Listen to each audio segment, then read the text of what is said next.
네, 안녕하세요. 끝판대장입니다. 오늘도 구독과 좋아요, 알림 설정, 그리고 댓글까지 부탁드리겠습니다.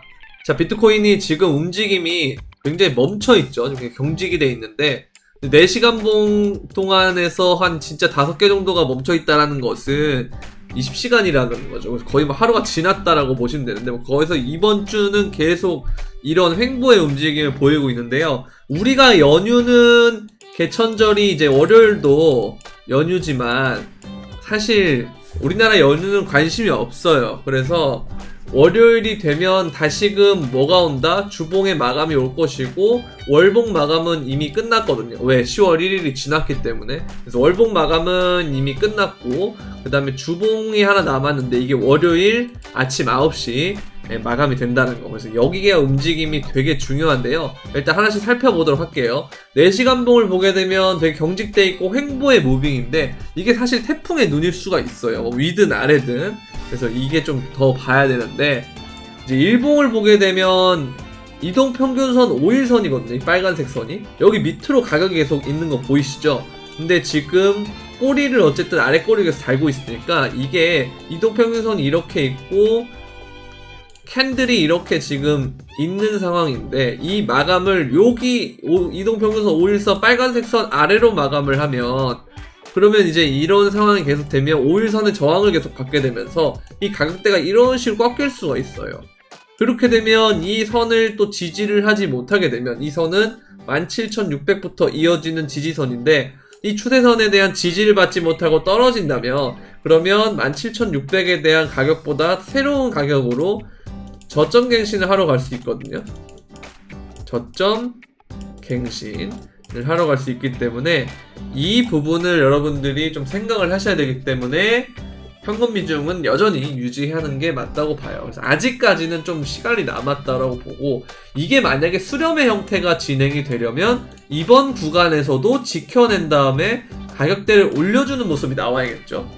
그래서 이번 주봉이 어떻게 마감이 되는지도 중요하고 그리고 현재 가격대의 추세, 이 추세 17,600 구간에서 이어진 추세니까 지금 한 18,800 정도까지 올라온 것 같은데 여기 부분에 지지를 받는 것이 매우 중요하다라고 보입니다. 자, 그리고 주봉인데요. 주봉은 뭐 아까 말씀드린 대로 내일 아침 9시에 마감이 된다고 했죠. 근데 그 마감이 됐을 때 이 선을 지켜줘야 돼요, 몸통이. 왜? 저번 주에는 어떤 마감이었냐면 정확하게 주봉의 추세선을 지켜주는 마감이 나왔거든요. 그래서 지금까지 한 번, 두 번, 세 번 정도가 이 선에 걸쳤다라고 해서 유의미한 자리인데 이번에도 지켜주면 네 번째죠.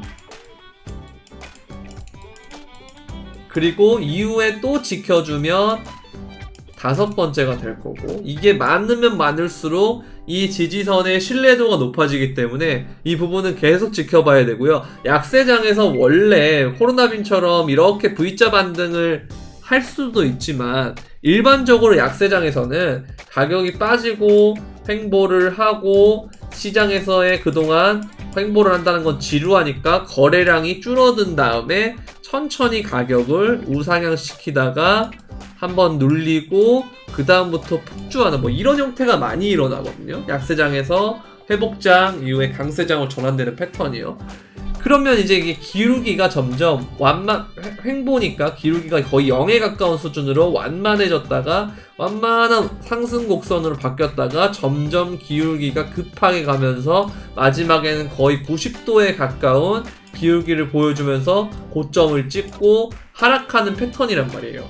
그래서 이런 게 보통 코인도 그렇고 주식도 그렇고 뭐 어떤 과열장세계에 있었던 모든 사회현상도 다 그렇게 되는 것인데 그래서 이런 과정으로 봤을 때는 이렇게 지켜주는 과정이 많으면 많을수록 좋다라는 거죠. 그래서 우리는 많으면 많을수록 좋다라는 생각을 갖고 있어야 되고 두 번째는 뭐냐면 아까 말씀드린 대로 완만한 기울기의 형태에서 조금씩 각도가 가파라지면서 상승곡선 이어가는 게 일반적인 패턴인데 그렇다면 마이너스 기울기에서 음의 기울기에서 양의 기울기로 바뀌는 그 과정이 양에서 플러스 0도 될 수 있을 것이고 그 다음에 뭐 10도, 20도, 30도 이런 식으로 계속 각도가 올라가겠죠. 그렇다는 건 무슨 말이냐면 이 과정, 마이너스에서 플러스로 바뀌는 그 과정에 필연적으로 뭐가 나온다? 박스권 횡보가 나올 가능성이 있기 때문에 이 과정을 계속 말씀드리면서 박스권 횡보의 가능성이 있다라고 생각을 해서 말씀을 드리는 건데, 말씀드린 대로 이 추세를 지키지 못하면 저점 갱신을 할 가능성이 있고, 저점 갱신을 하게 되면 13,000에서 14,000달러까지 갈 확률이 높기 때문에 이 부근이 오면 진짜 좋은, 너무 지금도 좋은 자리인데 거기보다 더 싸지니까 정말 코로나빔처럼 역대급의 기회가 올 수 있거든요. 그래서 그걸 위해서 현금을 좀 남겨놓고, 그렇다고 해서 현금 100%로 그 부분만 입을 벌리고 있자니 생각보다 오래 버텨주고 있어요. 이 가격대에서 횡보를. 자, 1주일, 2주, 3주, 4주, 5주, 6주, 7주, 8주, 9주, 10주, 11주, 12, 13, 14, 15, 16주. 16주 동안 지금 이 가격대를 지키고 있는 거거든요. 어디요? 17,500부터 어딥니까? 이 가격대가 25,000까지의 횡보를 계속하고 있다라는 거예요. 그렇죠? 2018년 12월부터 2019년 4월까지 총 한 5개월 정도의 수렴과 횡보를 했는데, 그때도 박스권이 어떻게 됐었냐면 3,000불에서 약 4,000불 정도 사이에서 왔다 갔다 했단 말이에요. 근데 3,000불과 4,000불이면 1,000불인데 지금은 뭐 17,500에서 25,000이니까 7,500불이니까 이거 그때랑 다른 박스권의 크기 아닌가라고 생각하시겠지만, 이때는 3,000불에서 1,000불이 오르는 거면 33%가 오른다라는 거죠. 그래서 이 부분은 달라요. 얘가 33, 이때의 33%랑 이때랑 비슷한 거죠. 그래서 일종의 어쩔 수 없이 비슷한 부분이 있다라는 거예요. 그래서 이런 맥락을 봤을 때는 전체적인 부분이 우리가 2018년 12월에서 2019년 4월달과 움직임이 비슷하지 않겠느냐라고 많은 사람들이 얘기를 하고 있는 부분이 이런 건데, 이제 이런 부분을 좀 보게 되면 어쨌든 우리에게 이 과정은 지나고 보면 정말 좋은 매수 자리일 수도 있지 않겠느냐라는 생각을 계속 하게 만드는 거죠. 점점 거래량도 줄어들고 있고, 근데 가격은 신기하게 잘 지켜주고 있으면서 고래들은 조금씩 빠져나가는 애들도 있지만 들어오는 애들도 있다는 거죠. 이 가격이 유지가 된다는 건 이 가격대가 싸다고 생각하는 사람들이 매수를 해주기 때문에 팔 수가 있는 거예요. 그게 안 되면 지금 부동산처럼 되겠죠. 매수자가 실종이 된 상황에서 어떻게 됩니까? 매도자만 있으면 급매물이 나와도 더 떨어질 수 있겠다라고 생각해서 받지 않으면 그냥 호가만 이렇게 계속 눌려앉아 있는 거예요. 체결은 되지 않고, 실거래는 되지 않고 호가에만 작용하고 있다라는 거죠.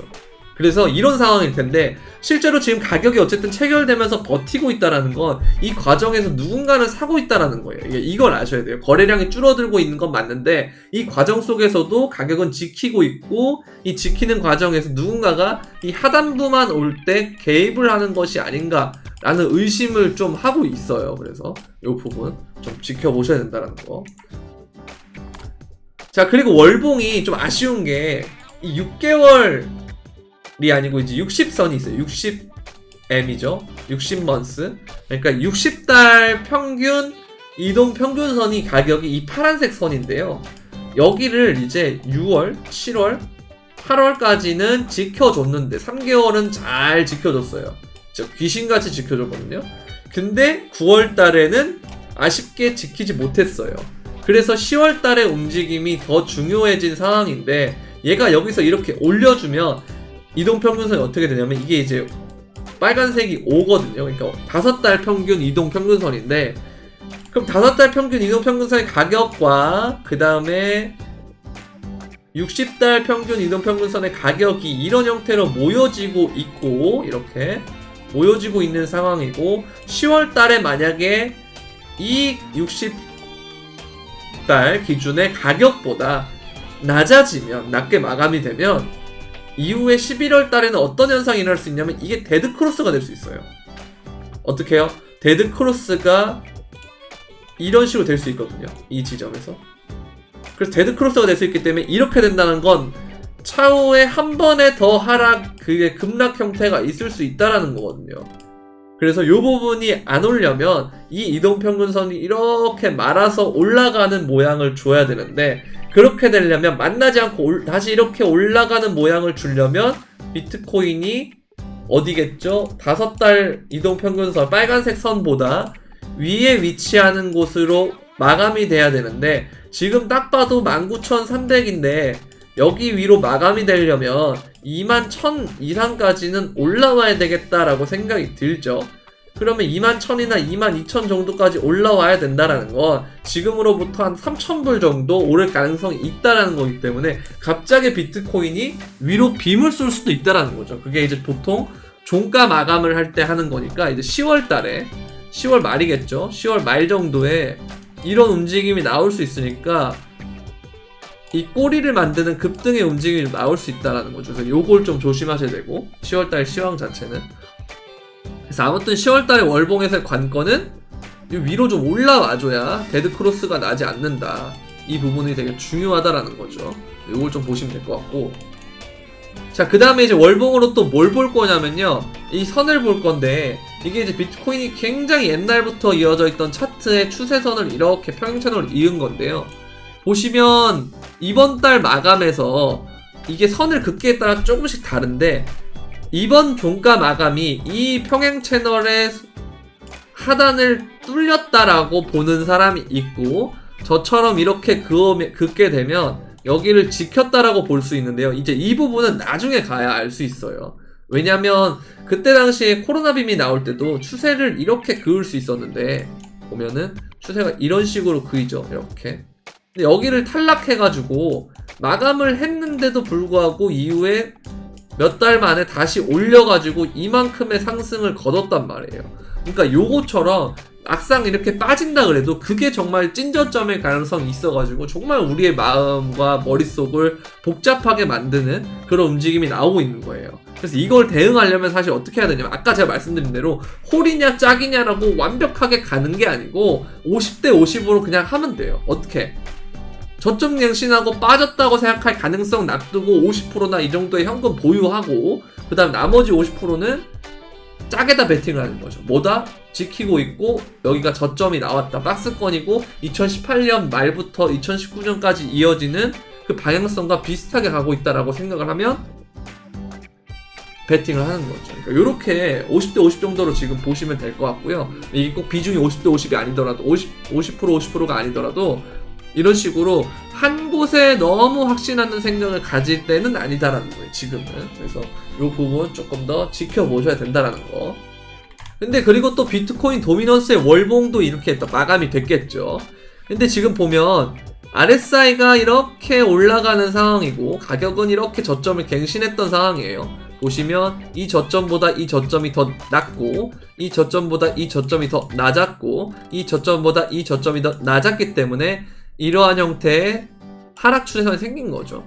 저점의 추세를 이은 선이 이렇게 생긴 건데, 가격은 낮아지는데 보조지표의 저점이 올라간다. 이게 뭐죠? 상승 다이버전스인데 이런 게 연속으로 뜨면 더 신뢰도가 있는데, 심지어 이거는 월봉이에요. 그러면 두 가지 가능성을 해석할 수 있어요. 보통 비트코인 도미넌스가 쭉 빠질 때는 알트장이 온다라고 얘기를 많이 해요. 이게 이제 상승장 막바지에 이런 게 특히 많이 일어나는데, 여러분들 알트장을 보고 비트코인에 들어오는 사람들이 많기 때문에 보통 그런 경우가 많은데요. 이걸 거꾸로 뒤집어서 비트코인 도미넌스가 올라갈 때는 어떤 형태의 가능성이 두 개가 있냐면, 첫 번째는 하락이 계속되는 거예요. 하락이 계속되면서 비트코인이 다른 알트코인들보다 덜 떨어졌을 때 비트코인 도미넌스가 오르고요. 그다음 두 번째는 뭐냐면, 비트코인을 중심으로 한 상승이 일어날 때, 흔히들 우리가 이제 비트코인이 흡성을 한다라는 얘기를 많이 해요. 비트코인만 독주를 하는 그런 상황이 펼쳐질 때 이 비트코인 도미넌스는 오르는데, 월봉상에서 이렇게 상승 다이버전스가 여러 개가 떴다는 건 이후에 이 추세를 돌릴 만한 엄청난 힘이 작용을 하고 있다라고 생각할 수 있는데, 차트적인 부분에서 보게 되면요. 그렇다는 건 비트코인으로 자금이 몰려가지고 올라가거나 아니면 추가적으로 더 떨어져서 알트들의 가격이 방어하지 못하고 떨어질 수 있기 때문에 아까 말씀드린 대로 제가 반반에 대한 말씀을 드렸잖아요. 관점을. 그러면 여기에 대해서 반반을 할 때 여러분들이 이 매수한 반에서 그럼 뭘 배수해야 돼요? 라는 거에 대한 대답은 이 비트코인 도미넌스가 해답이 될 수 있는 거죠. 왜? 아까 말씀드린 대로 비트코인이 방어력이 더 좋기 때문에. 그래서 떨어지더라도 비트코인을 들고 있으면 덜 잃을 것이고, 올라가더라도 비트코인을 들고 있으면 더 많이 벌 수 있는 그런 장세가 펼쳐질 수 있다는 거죠. 근데 뭐 리플이나 몇몇 코인들은 비트코인보다도 더 강세가 일어나는 애들이 있어요. 그건 어떻게 보면 되냐면 BTC 차트, 그러니까 알트의 뭐 테더라든지 아니면 원화 차트를 보지 말고 BTC 차트를 보게 되면 거기에서 차트가 올라가는 차트면 비트코인이 올라가든 떨어지든 간에 비트코인보다 더 많이 오를 것이고 덜 떨어지는 형태가 나올 거다. 그래서 알트를 뭐 굳이 매수하겠다라면 그런 애들을 중심으로 보는 것이 맞다라고 그렇게 생각이 됩니다. 자, 비트코인의 가격 보면은 0.56%가 떨어졌는데 지금 뭐 다우존스나 나스닥이나 S&P 보면 아니 얘는 거의 진짜 해찡인데? 라는 생각이 슬슬 들어요. 왜? 아니 너무 덜 떨어져요. 제가 말씀드린 것처럼 나스닥이랑 다우지수랑 뭐 S&P를 비롯한 미국 증시가 떨어졌을 때 오히려 오른 적도 있었고요, 최근에. 그리고 또 한 번은 덜 떨어진 적이 있었고요. 이번에도 덜 떨어졌는데 뭐 비트코인이 덜 떨어졌다 뭐 이런 게 아니고 뭐 덜 떨어진 머저리 뭐 이런 게 아니고 정말 방어력이 좋다. 지금까지 봤을 땐 최근에 굉장히 방어력이 좋다라고 볼 수가 있는 거예요. 그래서 이 부분이 계속 반복이 되면 사람들이 비트코인 수상한데? 하면서 자금을 조금씩 넣을 것이고, 그러다 보면 그 자금 때문에 비트코인이 정말 디커플링이 뭐 완연하게 디커플링이 되면은 그 이후에 점점점 아까 말씀드린 대로 음에서 양으로 바뀌기 위해서는 중립이 한번 돼야 되고, 그 다음에 양으로 바뀌고 양이 점점 폭이 커지면서 많은 기울기를 발생시키면서 과열이 발생이 되는 거라고 했죠. 그래서 이 과정을 그대로 적용을 시켜보면 비트코인도 이 부분에서 지속적으로 이런 모습을 보이면 훨씬 더 긍정적으로 바뀔 수 있다라고 보시면 될 것 같습니다. 자, 그리고 인도의 거래소죠. 와지르엑스에서 직원의 40%를 정리해고했다라고 돼 있는데요. 이런 게 나오는 건 사실 구조조정이죠. 구조조정인데 이런 게 여러분들 산업 자체가 뭐 망하는 산업도 있어요. 그러니까 항상 산업이라는 건 휙 떴다가 휙 지고 휙 떴다가 휙 지고 하는 걸 반복되는데, 뭐 예를 들어서 1차 산업에서 2차 산업으로 바뀌면 기존에 있던 1차 산업이 2차 산업으로 대체되는 분야에서는 산업 자체가 망하는 경우가 있어요. 그렇죠?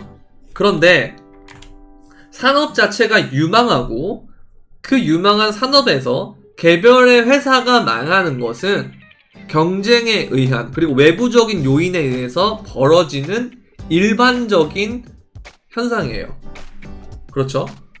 예를 들어 볼게요. 닷컴 버블 이후에 수많은 닷컴 회사가 망했지만 그 이후에 아마존이나 뭐 이런 기업들, 뭐 애플이나 이런 기업들은 살아남고 지금 시가총액의 상위 5개의 회사 중에 하나로 군림하고 있단 말이에요. 그렇다는 것은 이 닷컴 버블 혹은 뭐 블록체인으로 따지면 암호화폐 버블, 이런 상황은 이 산업이 커가는 과정에서 일어나는 지극히도 자연스러운 버블이라는 거죠. 무슨 말인지 아시겠어요? 그러면 이 산업 자체가 망하는 산업이 아니고 유망한 산업이 맞다면 이 인도의 와지르엑스의 구조조정은 일종의 지표가 될 수 있는 거죠. 뭐다? 이 산업이 닷컴 버블처럼 슉 올라왔다가 그땐 직원을 당연히 많이 뽑겠죠. 수요가 많이 오르고 거래소면 특히 그런 부분에 대한 처리를 해줘야 되기 때문에 더 많이 뽑을 수밖에 없죠, 직원을. 이렇게 직원을 채용을 엄청나게 했다가 가격이 이렇게 떨어지면서 직원이 너무 많아진 거죠. 그때는 직원이 적당한 수였는데 지금은 직원이 많아졌기 때문에 직원을 이제 정리하는 거예요. 그럼 이렇다는 건 보통 기업이 참다 못 버텨서 정리해고를 하잖아요. 이렇다는 건 사실 어떻게 볼 수 있냐면 시장에서 이게 암흑기는 암흑기인 것 같은데 어쩌면 지금이 새벽일 수도 있지 않을까라는 생각을 할 수도 있는 거예요. 새벽이란 무슨 말이냐? 여러분들 동이 트기 전에 가장 어둡다라는 말을 많이 하잖아요. 그러니까 항상 동 트기 직전이 가장 어둡다라고 하는데 근데 지금이 그럴 수도 있지 않을까라는 생각도 해봐야 된다는 거죠. 우리가 이제 이전 상승장에 와지렉스 유망하다, 인도가 또 이런 상황이 있었는데 그런 애들이 정리할 정도면 이거 산업이 망한 거 아니야? 혹은 지속되는 거 아니야? 라는 것이 많은 사람들의 의견이겠지만 제가 보는 관점은 인프라, 산업 자체가 망하는 게 아니고 유망한 산업인 경우에는 닷컴 버블처럼 이 흥망성쇠라는 게 있다라는 거죠. 치고 올라왔다가 한번 빵 꺼졌다가 그 다음에 잔잔하게 올라가는 그 변곡에 우리가 있는 것은 아닐까라는 생각이 좀 든다라는 거죠. 여러가지 일련의 차트도 그렇고 상황도 그렇고 거시적인 부분도 지금은 안 좋아 보이겠지만 경기 침체라는 것이 부각이 되면 결국 중앙은행은 돈을 찍어야 되기 때문에 그런 부분으로 문제를 많이 해결했기 때문에 또 한 번 그러지 않을까라는 생각을 했고 그 생각에 의거해서 이 부분에 대한 현상들을 이렇게 쭉 살펴보면 지금은 어떤 동이 트기 전 새벽이 될 수 있지 않을까라는 생각을 하게 되는 거죠. 이거는 이제 제 생각이고 여러분들은 이제 보시고 이거 나도 그렇게 생각해 하거나 나는 반대쪽으로 생각했었는데 말을 들어보니까 좀 그럴 수도 있을 것 같은데 하면서 비교해보고 이런 방식으로 유튜브를 보면 가장 좋아요. 너무 이렇게 끝판대장이 이런 말 했으니까 난 이렇게 할 거야 이게 아니고 이 사람은 이렇게 생각하는데 나도 이렇게 생각하니까 비슷한 부분이 있네 그럼 좀 더 생각을 강화하면서 그 다음에 반대되는 생각이 있지 않을까라는 부분도 또 찾아보고 이러면서 내 결론은 이거야 종합했을 때 결론은 이거야 이렇게 하는 게 가장 좋다라는 거죠. 자, 그리고 덱스 거래량도 낮아지고 있어요. 2022년이 벌써 이제 10월에 왔죠. 그런데 거래량이 연중 최저치입니다. 이 회색깔 박스가 네모 박스가 막대 그래프죠. 얘가 이제 2022년인데요. 2022년. 근데 보시면 초록색 원을 보시면 가장 낮다라는 거. 제가 검은색 선까지 표기해놨습니다. 가장 낮다라는 거.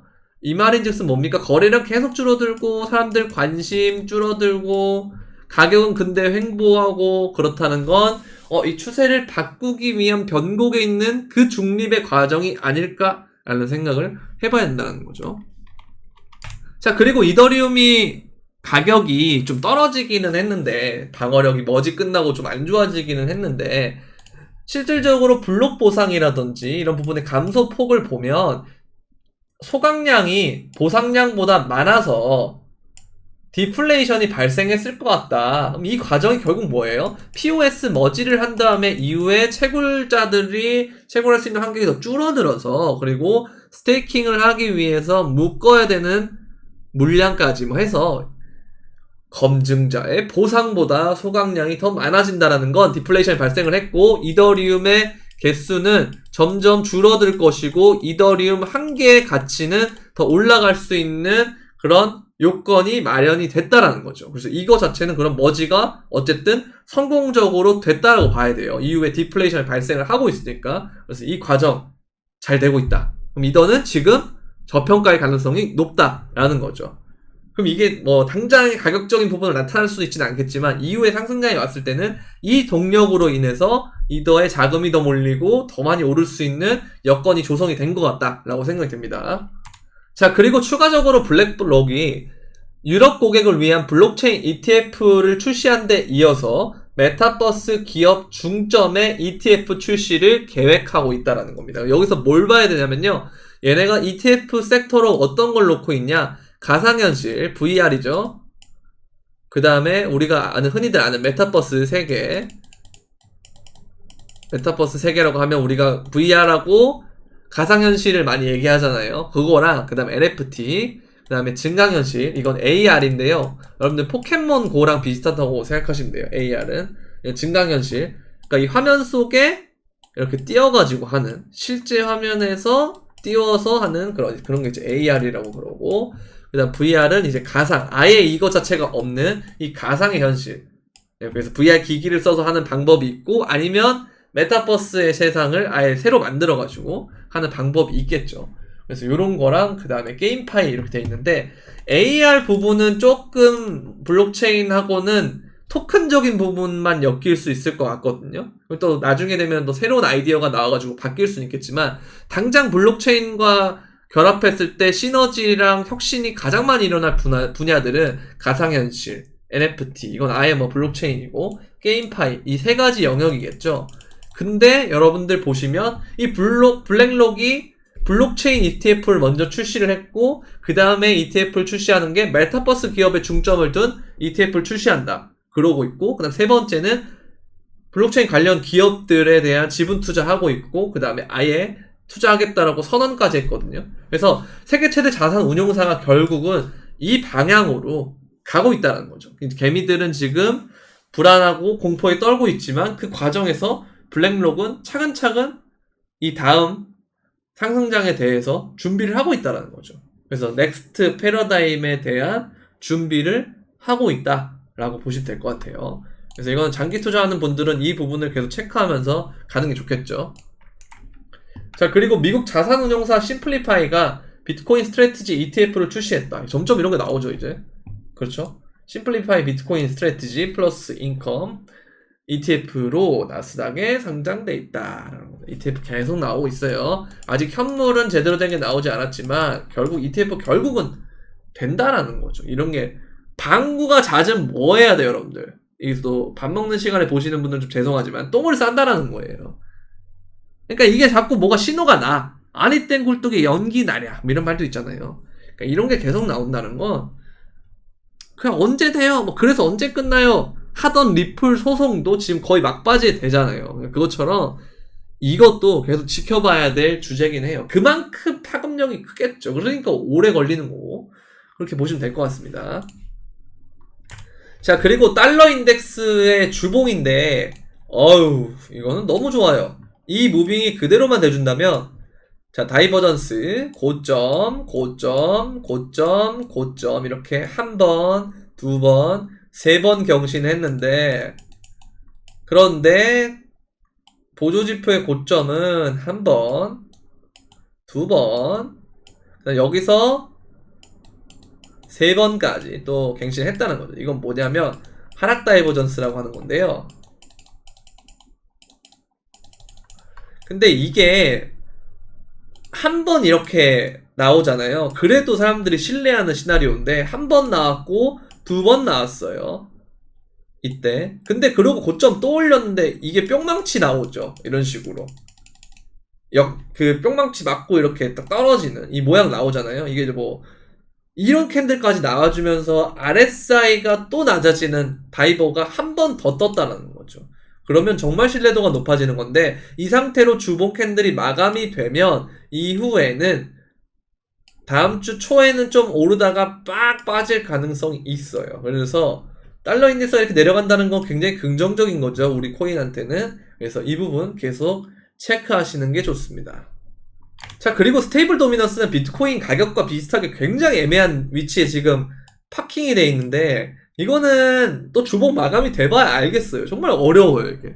그래서 조금 더 디테일한 시간 프레임을 보기 위해서 4시간 봉을 봤는데, 이것도 진짜 변곡에 있잖아요. 이걸 뚫느냐 아니면 여기서 빠지느냐, 이 두 가지가 너무 상반돼 있어서 뭔가 어느 지점 하나로 딱 정해가지고 홀이다, 짝이다, 뭐 올라간다, 내려간다 정확하기가 좀 힘들어요. 그래서 이 추세선을 뭐 위로 뚫던지 아니면 저항을 맞고 떨어지던지 이걸 보고 이 방향으로 지속되려는 경향이 있기 때문에 여기서 이렇게 떨어지면 좋겠죠. 스테이블 도미넌스의 비중은 낮아지면 낮아질수록 코인으로 간다는 거니까, 이 자금이. 그래서 이걸 이렇게 떨어지는 과정이 되면 비트코인이 반등이 좀 크게 올 수 있겠죠. 그래서 이 부분을 좀 신경 쓰면 좋겠고요. 그러면서 계속 거래소에 있는 비트코인의 물량은 낮아지고 있습니다. 그래서 한동안 또 올랐는데 다시 이렇게 낮아지는 모습 최근에 보이고 있죠.